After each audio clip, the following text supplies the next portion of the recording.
1 out of every 3 Toyota 4Runners ever built is still on the road past 250,000 miles. 1 in 3. That's not a marketing number, that's from a study of over 400 million vehicles. Meanwhile, I've got customers rolling in with Nissan Rogues at 70,000 miles needing a $4,200 transmission replacement. Same price range. Completely different outcome for your wallet. After 20 years of working on these things, I can tell you exactly which SUVs under $10,000 are going to start every single morning and which ones are going to drain your bank account before you've made the first oil change. And number 1 on this list? I had a customer argue with me for 20 minutes when I told him what I'm about to tell you. He didn't believe me. Then he went and checked. Came back and shook my hand. Today I'm counting down the 5 most reliable SUVs you can buy right now for under 10 grand, and I'm saving the one that shocked even me for last. And stick around for number 2, I'll show you why that SUV's annual maintenance costs less than most people's monthly coffee habit. I'll give you the exact dollar amount. For every SUV on this list, I'm giving you the specific years to buy, the specific years to avoid, exact repair costs, and the one inspection trick that tells you whether a used one is worth buying or walking away from. And before we're done, I'm going to tell you about the 3 SUVs that look like deals under $10,000 but will absolutely destroy you financially. One of them has a $277 million class action lawsuit behind it. You need to hear that. Alright. Number 5. Number 5, Honda CR-V, 2012 to 2014. Number 5 is the SUV I've probably worked on more than any other vehicle in my career. And I mean that as a compliment, because most of the time I'm just doing oil changes and brake pads. The Honda CR-V, specifically the 2012 to 2014 models. I had a customer last year bring in a 2013 CR-V XL with 211,000 miles on it. She'd bought it used at 89,000, never missed an oil change, and you know what I've replaced on that car in 6 years? Brake pads twice, a set of tires, and 1 AC compressor. That's it. The engine? Runs like it just rolled off the line. I've got maybe 300 of these in my service history and the pattern is always the same, they just keep going. Now why do these years specifically? Because the 2012 to 2014 CR-V runs a 2.4-liter K24 4-cylinder paired with a regular 5-speed automatic transmission. No turbo to fail. No CVT to shred itself. The K24 uses a timing chain, not a belt, so you're never paying $800 for a timing belt replacement. That chain lasts the life of the engine. RepairPal puts the average annual maintenance at $407. That's $245 less per year than the average SUV. Only a 9% chance of a major repair in any given year. You will spend more on gas driving this thing than you'll ever spend fixing it. That's not a joke, that's the actual math. Here's your buying tip. When you test drive a used CR-V, start it cold, first thing in the morning if you can. Listen for a grinding noise from the engine for the first 5 to 10 seconds. That's the VTC actuator, and Honda issued a service bulletin on it. It's a $500 fix, not a deal breaker, but it's a $500 negotiating chip. By the 2012 to 2014, change the oil every 5,000 miles, budget maybe $400 a year, and this thing will take you past 250,000 miles without breaking a sweat. You should buy this. Anyone who wants a reliable SUV that starts every morning and costs almost nothing to keep running. Who should skip it? If you want excitement when you drive, this isn't it. The CR-V is appliance-level boring. And I mean that as the highest compliment a mechanic can give. Now, the CR-V is the safe pick. Everybody knows about it. But this next one? Most people have never even considered it, and the reliability data says they should. Number 4. Mazda CX-5, 2014 to 2016. Number 4 is the sleeper on this list. The one that every data source I checked ranked at the very top, and I bet half of you never thought about buying one.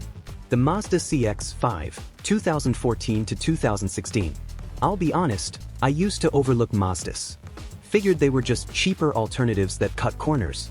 Then about 5 years ago, I started noticing something. The CX-5s that were coming into the shop weren't coming in for repairs. They were coming in for oil changes and tire rotations.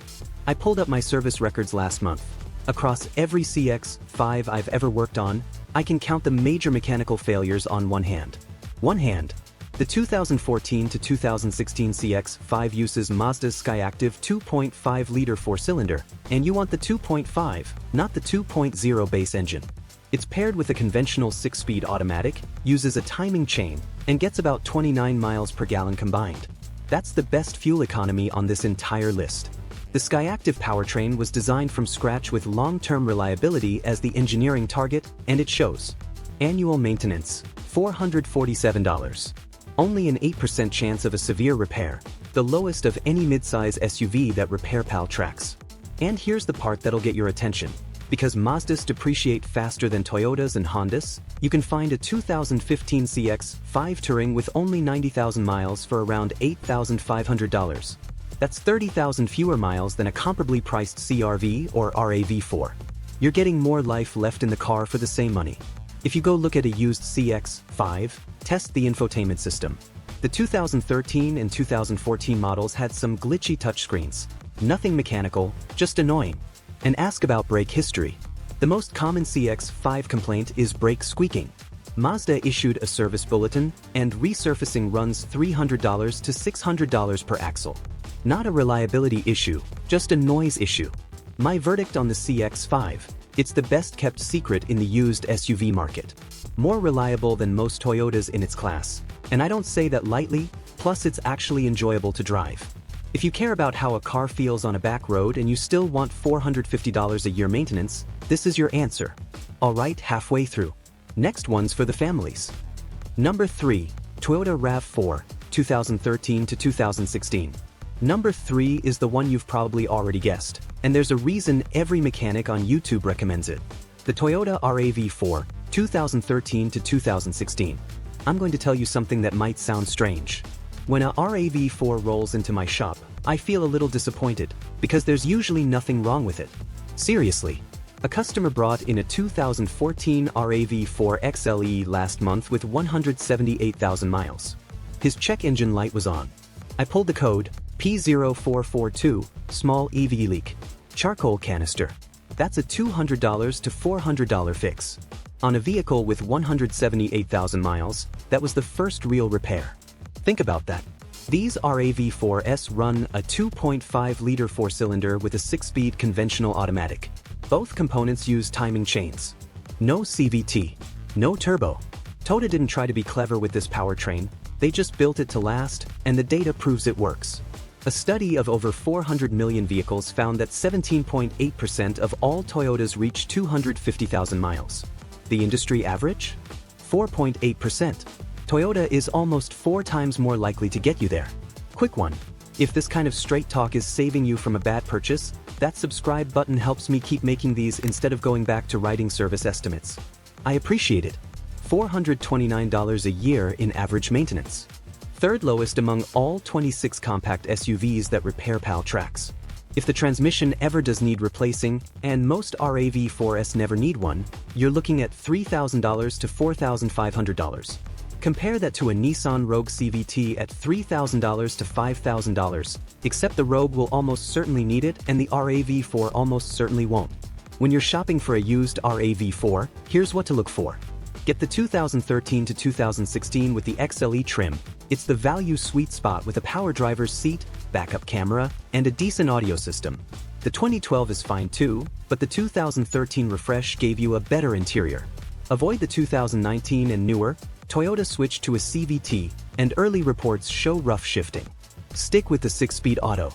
The RAV4 is the Toyota Camry of SUVs. Nobody brags about owning one, but nobody regrets it either. If you want the safest possible used SUV purchase under $10,000, this is probably it. Now, those first 3 were compact SUVs. This next one is for the people who need real space. 3 rows, 8 seats, and a powertrain that's been proven over 1 million miles of combined service in my shop alone. Number 2, Toyota Highlander, 2010 to 2013. Number 2. This is the one I promised you. The SUV that costs less per year to maintain than a lot of people spend on coffee. The Toyota Highlander, 2010 to 2013. I'll tell you a story. About 3 years ago, a guy towed a 2006 Highlander hybrid.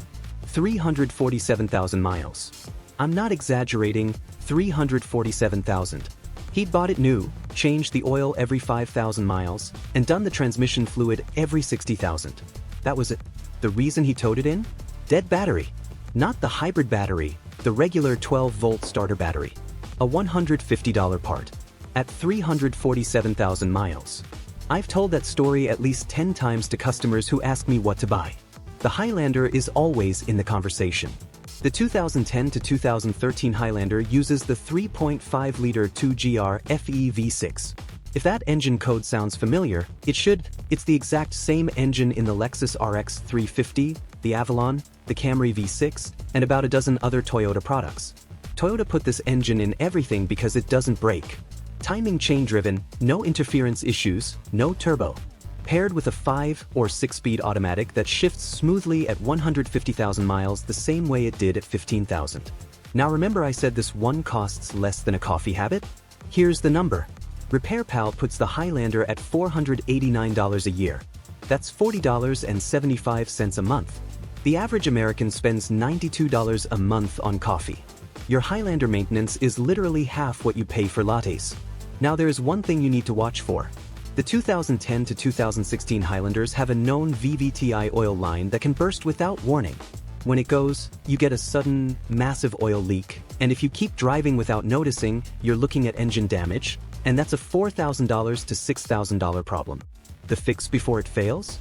Replacing the oil line is about $300 to $500. So when you're looking at a used Highlander, pop the hood and look for any sign of oil spray around the top of the engine. That's your tell. Here's your shopping strategy. The 2010 to 2012 V6 with all-wheel drive typically runs $7,000 to $9,900 with 120,000 to 180,000 miles. That sounds like a lot of miles, but remember, 31% of the hybrid versions cross 250,000. The gas models aren't far behind. You're buying into the middle of this vehicle's lifespan, not the end of it. If you can find the hybrid version under $10,000, and they do pop up occasionally, grab it. You're getting 26 miles per gallon instead of 20, and the hybrid system actually adds reliability. Toyota's hybrid batteries in this generation routinely last 200,000 plus miles.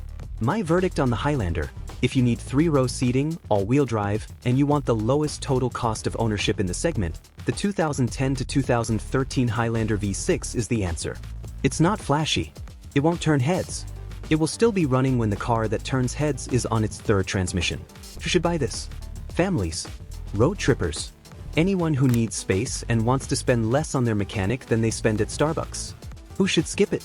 If you need the latest infotainment, backup cameras with bird's eye view, and wireless CarPlay, you're shopping in the wrong decade. Alright, number 1. I saved this one for last because it's not just reliable, it's the most statistically indestructible SUV ever studied. And you can still buy one under 10 grand. Number 1. Toyota 4Runner, 2003 to 2009. Number 1. If there's one SUV that has earned legendary status in every shop I've ever worked in, every mechanic forum I've ever read, and every reliability study ever published, it's the Toyota 4Runner. Let me tell you about the customer who didn't believe me.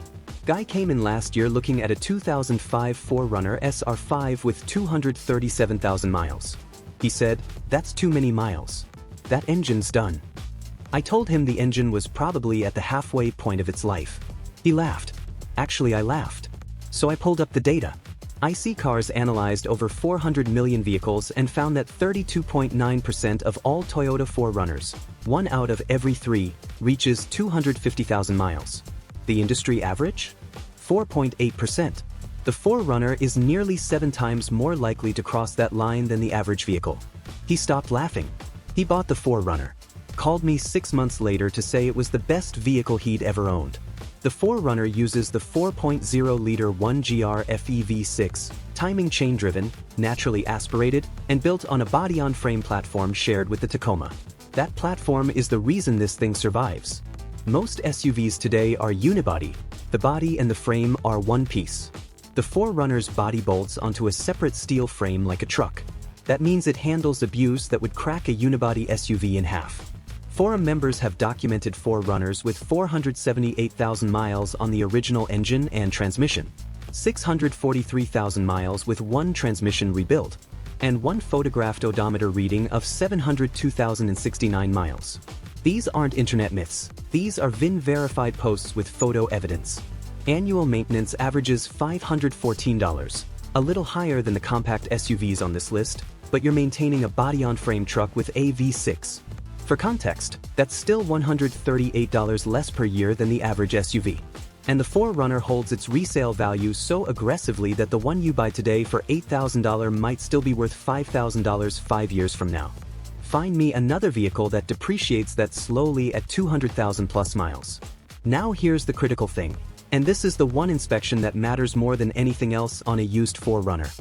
Get underneath it. Look at the frame. In northern states and anywhere they salt the roads, frame rust has destroyed more 4Runners than mechanical failure ever will. The engine will outlast the frame if the frame isn't maintained. Check the rocker panels, the rear crossmembers, and the frame rails behind the rear axle.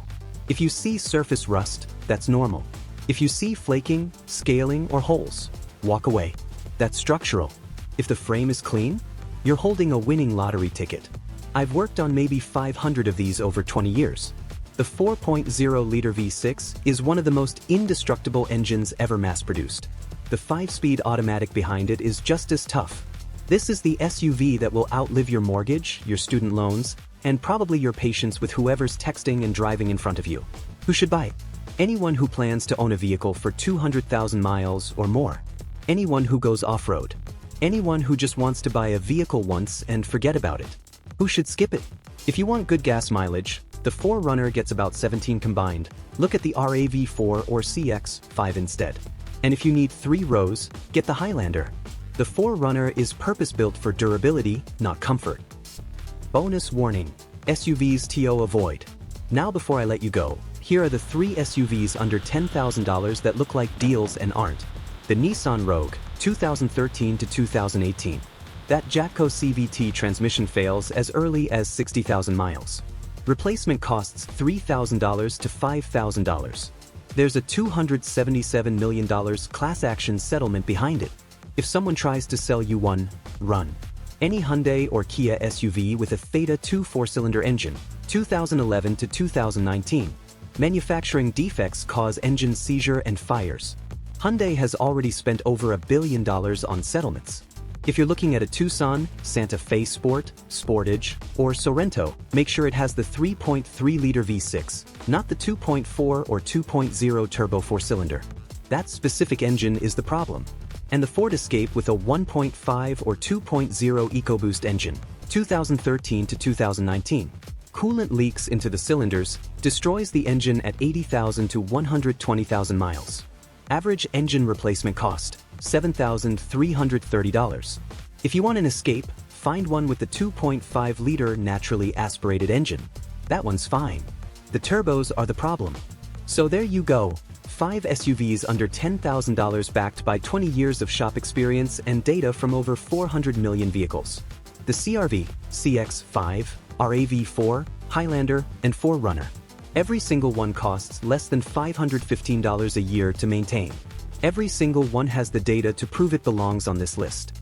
Now, if you want to know the specific cars and SUVs you should absolutely avoid, the ones I refuse to work on because the repair costs more than the vehicle, I made a whole video breaking that down.